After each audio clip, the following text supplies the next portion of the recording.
Hello friends, today in this video I will show you how to add a Facebook shortcut to desktop in Windows 11.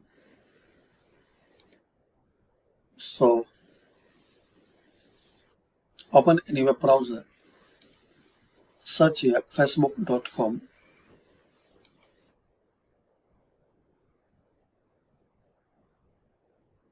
Now click on these three dots.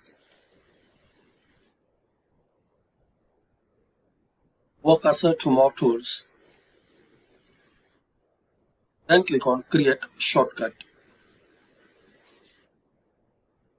Just you have to click on create shortcut. Type here your desired name. Check this box if you want to open as a window. Then click on create.